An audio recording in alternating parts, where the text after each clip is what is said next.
স্বল্প সময়ের জন্য দ্বিতীয় একটি চাঁদ পেতে যাচ্ছে পৃথিবী। জ্যোতির্বিজ্ঞানীরা বলছেন, আগামী ২৯ সেপ্টেম্বর থেকে ২৫ নভেম্বর পর্যন্ত বাইরে থেকে উড়ে আসা একটি গ্রহাণু পৃথিবীকে প্রদক্ষিণ করে যাবে। 2024 PT5 নামের একটি গ্রহাণুকে মিনি মুন হিসেবে আখ্যায়িত করছেন বিজ্ঞানীরা।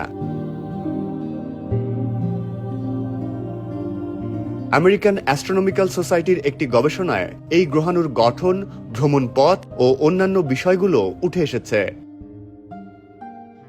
এই গবেষণায় বলা হয়েছে, পৃথিবী প্রদক্ষিণ শেষে গ্রহাণুটি সূর্য কেন্দ্রিক একটি কক্ষপথে ফিরে যাবে। গত ৭ আগস্ট প্রথম এই গ্রহাণুটির সন্ধান পান বিজ্ঞানীরা নাসার দক্ষিণ আফ্রিকা ভিত্তিক asteroid terrestrial impact last alert system বা অ্যাটলাস ব্যবহার করে। মাদ্রিদের কম্পলুটেন্স বিশ্ববিদ্যালয়ের গাণিতিক বিজ্ঞান অনুষদের গবেষক কার্লোস দে লা ফুয়েন্তে মার্কোস জানান, গ্রহাণুটির ব্যাস প্রায় ৩৭ ফুট।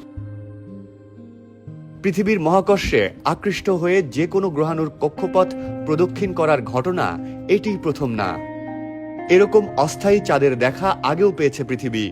২০২০ সালের ফেব্রুয়ারি মাসে পৃথিবীর কক্ষপথে 2020 CD3 নামের একটি গ্রহাণুর দেখা পান বিজ্ঞানীরা। এরপর গবেষণায় জানা যায়, শনাক্ত হওয়ার আগে কয়েক বছর ধরে আমাদের গ্রহকে প্রদক্ষিণ করছিল গ্রহাণুটি। পৃথিবীর দিকে দ্রুত গতিতে আসা গ্রহাণুগুলো সাধারণত আমাদের বায়ুমণ্ডলে আছড়ে পড়ে বা ভস্মীভূত হয়ে যায়। উপগ্রহ বা চাঁদের মতো পৃথিবীকে প্রদক্ষিণ করতে হলে একটি গ্রহাণুকে সঠিক গতি এবং দিক মেনে পৃথিবীর দিকে আসতে হবে।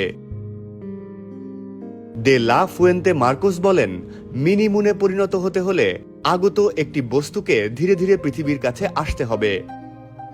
মিনি মুনে পরিণত হতে যাওয়া কোনো গ্রহাণুকে ঘন্টায় ২২৩৭ মাইল গতিতে পৃথিবীর ২৮ লাখ মাইলের মধ্যে আসতে হবে। পৃথিবী থেকে খোলা চোখে অপেশাদার টেলিস্কোপ বা দূরবীন দিয়ে 2024 PT5 নামের এই গ্রহাণুকে দেখা যাবে না বলেও জানান এই গবেষক।